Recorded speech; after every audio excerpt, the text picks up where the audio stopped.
Good morning, and thank you for joining me on this last day of devotions this week. I have one more Christmas story to share with you as we wrap up the month of July.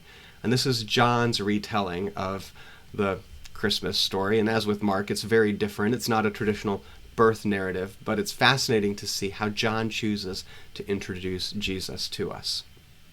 The Gospel of John begins, "In the beginning was the Word, and the Word was with God, and the Word was God. He was in the beginning with God. All things came into being through him, and without him not one thing came into being.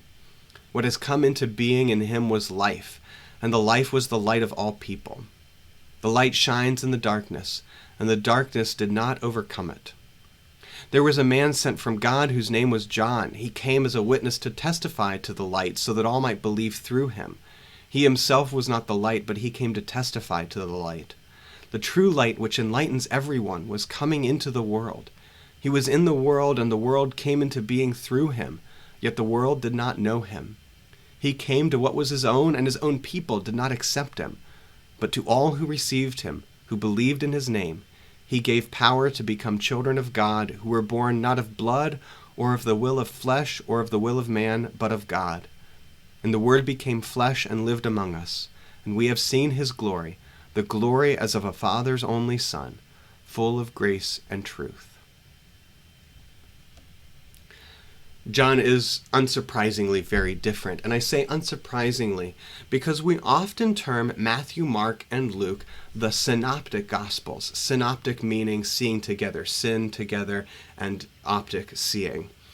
John tells most every story very differently than the other three Gospels. Here we see John take a very philosophical perspective on the introduction of Jesus into the world.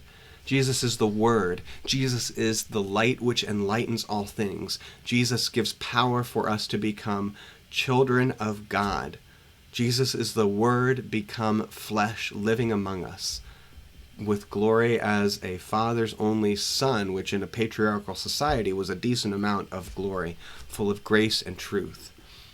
Jesus' entrance into the world, unlike Matthew's story of connection with culture, and unlike Luke's story of human birth, and Matthew's emphasis on Jesus' human activities, this is an emphasis on Jesus' power and might and the spiritual and cosmic importance of this singular event where something divine becomes something human in a way that is so mysterious that even after thousands of years of study, it's hard to fully understand or explain.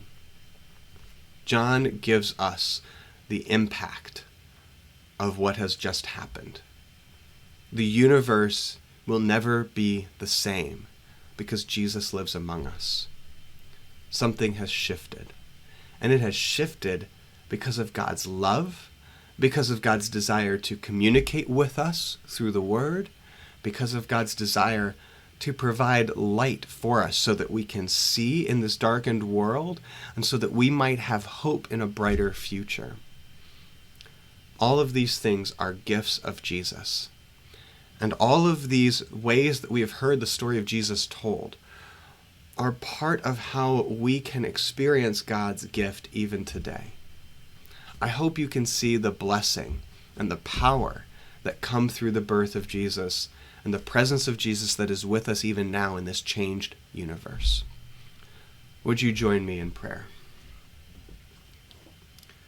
Jesus, it is enough to tell others of your works of mercy, of your resurrection, of your imminent return. It is enough to praise you in the sanctuary, to kneel before you, to wait in silence for you. God, it is enough to be named as one of your children, to be bound in eternal love and freedom, to give up our lives for you. Amen. Have a blessed day.